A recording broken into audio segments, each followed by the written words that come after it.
Olá, pessoal. Vamos continuar a leitura de Fedro. Parte importante aqui, como se houvesse alguma que não é importante, né? Mas o segundo discurso de Platão, onde ele vai começar a indagar se é uma natureza humana ou divina a natureza da alma.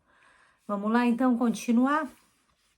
Essa demonstração parte do seguinte princípio: a alma é imortal, pois o que se move a si mesmo é imortal, ao passo que, naquilo que move alguma coisa, mas por sua vez é também movido por outro, a cessação do movimento corresponde ao fim da existência. Somente o que se move a si mesmo não deixará de mover-se, e sendo assim, constitui também fonte de movimento para as outras coisas que se movem. Ora, um princípio constitui algo inato, pois é a partir de um princípio que necessariamente assume existência tudo aquilo que existe, ao passo que o princípio não provém de coisa alguma, pois, se começasse a ser partindo de qualquer outra fonte, não seria princípio. Tá clara aqui essa ideia importante sobre se alguma coisa é o princípio, não pode vir de uma anterior a ela, e essa ideia aqui daquilo que se move a si mesmo, que não vai deixar de mover-se, ou seja, aqui ele falando sobre aquilo que é mortal, que depende de outra coisa para que aconteça, e daquilo que não é desta forma. Vamos continuar aqui para ficar bem claro.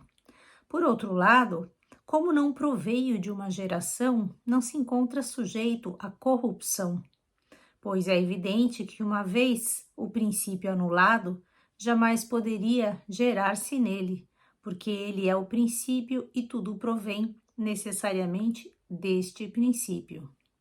Podemos então concluir que o princípio do movimento é o que a si mesmo se move e por isso não pode ser anulado, nem pode ter começado a existir, pois de outra maneira todo o universo, todas as gerações parariam e jamais poderiam voltar a ser movidas, a encontrar um ponto de partida para a existência.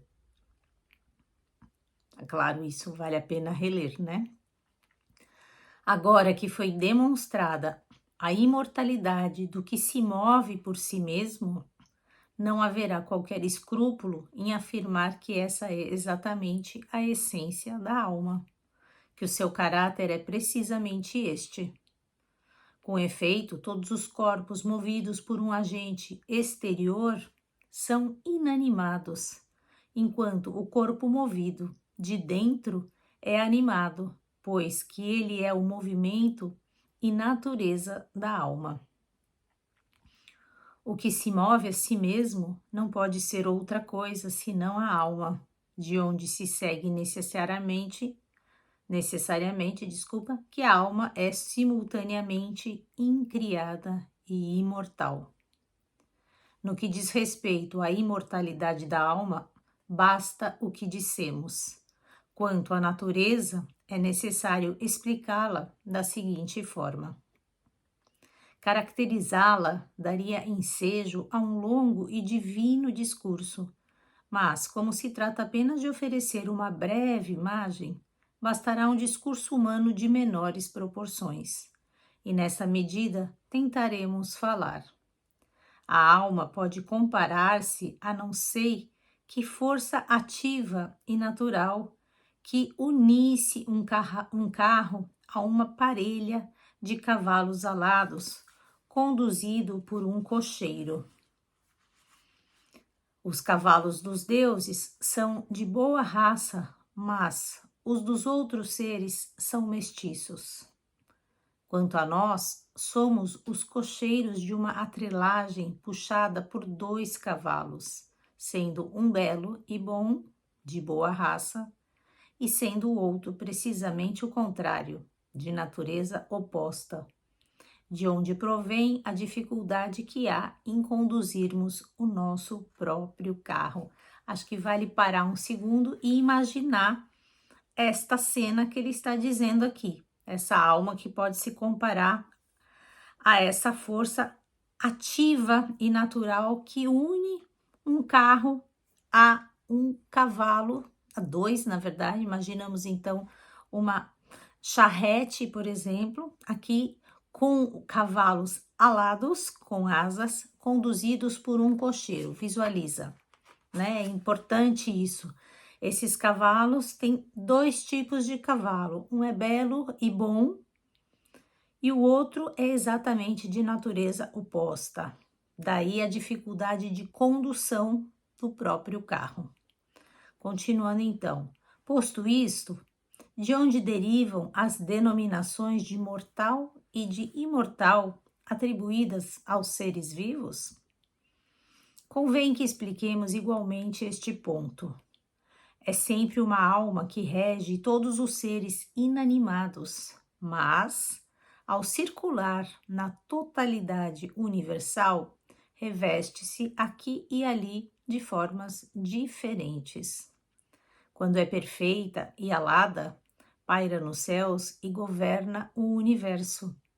E quando perde as asas, precipita-se no espaço, tombando em qualquer corpo sólido, onde se estabelece e se reveste com a forma de um corpo terrestre, o qual começa a mover-se por causa da força que a alma que está nele lhe transmite. Que belo esse texto, né? Depois eu vou comentar. É a este conjunto do corpo e da alma, solidamente ajustados um ao outro, que designamos por ser vivo e mortal. Quanto ao imortal, não é coisa que possamos explicar de forma racional, mas podemos conjecturar, mesmo sem experiência e sem suficiente intelecção, a ideia de um Deus, um ser vivo, imortal, que possui uma alma, que também possui um corpo, ambos unificados para uma duração eterna, o que depende da vontade da divindade. Passemos agora ao estudo das causas que levam as almas a perder as asas. Uma causa pode ser esta: a natureza da asa consiste em poder conduzir um corpo pesado para cima, para as alturas onde habita a raça dos deuses, e por isso a alma é, entre tudo o que participa do corpóreo, o que simultaneamente mais participa da natureza divina. Ora, a natureza divina é bela, sábia, bondosa, dispondo de todos os atributos pertencentes a esta categoria. Nada existe melhor do que estas qualidades para alimentar e desenvolver o sistema alado da alma, da mesma maneira que o pesado, o feio, o mal, tudo o que contrasta com as qualidades precedentes, a degrada e conduz à ruína. O grande capitão do céu, Zeus, ao sair com seu carro alado, é o primeiro a avançar, ordenando todas as coisas e cuidando de tudo. É logo seguido por um exército de deuses e de demônios repartido por 11 seções. Somente Héstia fica em casa. Héstia, a terra, né? A expressão que significa mesmo a deusa da casa. Era a deusa do lar, a Héstia, né? Aqui tem até uma observação. A expressão fica em casa refere-se que Platão tinha por certa a imobilidade da Terra, que seria então, segundo o sistema geocêntrico, o próprio centro do universo. Vamos continuar aqui. Então, é logo seguido por um exército de deuses e de demônios repartido por 11 seções. Somente Héstia fica em casa. Quanto aos outros 11, cada um serve de guia à sua tribo, a tribo que foi destinada a cada um deles. Por esse motivo, são frequentes e beatíficos os espetáculos que estas evoluções oferecem no espaço onde vive a grande família dos deuses, cada um deles realizando a tarefa que lhe foi atribuída, de onde resulta que o poder e a vontade estão sempre harmonizados, pois não há lugar para inveja no coração dos deuses.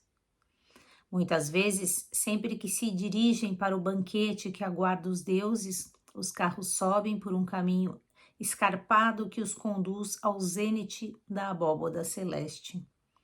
Como os cavalos que puxam os carros são dóceis, a subida é fácil para os deuses. Para os demais é uma subida penosa, porque o corcel de má raça puxa e inclina o cavalo para a terra, dificultando a tarefa de condução do carro ao que dela está encarregado. Que lindo isso! Eu vou comentar amanhã esse texto, vou continuar um pouco mais. Me lembrou aqui, lendo um pouco, essa força de atração para cima, da chama da vela, que quando a gente acende, ela é sempre para cima, né? Ainda que você vire a vela, a chama, ela sempre sobe. E aqui, então, essa ligação da nossa alma, né? Que quer subir em relação àquela sua natureza, né? Divina, bela, sábia, bondosa, todos os atributos que fazem parte dessa essência. Mas aqui, enquanto seres encarnados, que não podemos sequer conseguir imaginar com o nosso cérebro tão dual essa possibilidade de explicar um Deus que é imortal, que antecede a toda a criação. Então, imagina esta nossa alma, né, encarnada nesse corpo tão limitado, nesse cérebro, nessa mente tão dual que tudo classifica, né? Feio, é bonito, é preto, é branco, não é redondo, é quadrado, sempre através das exclusões, tendo que vivenciar, né? Essa divindade, querendo subir, né? Querendo se aproximar, e essa terra e essa nossa dualidade, esse nosso conjunto de corpo e alma, de alguma maneira, se precipitando para baixo, né? Fazendo com que essas asas se tornem pesadas e até muitas vezes quebradas. Vamos continuar essa leitura amanhã, se Deus quiser. Bye bye, pessoal. Espero que vocês estejam gostando. Essa parte é muito linda, realmente. Todo o livro é muito belo. Desculpa que eu repito, mas realmente é belíssimo. Aqui estamos falando da beleza, né? Estamos falando do amor, estamos falando da imortalidade da alma, estamos falando da alma. Então, tudo isso vai sendo relacionado e não tem como não se embasbacar, né? Se deliciar. Esse é o próprio néctar dos deuses aqui, esse presente pra gente, né? Pelo menos um pedacinho dele. Beijos para vocês, pessoal. Até amanhã, se Deus quiser. Bye, bye.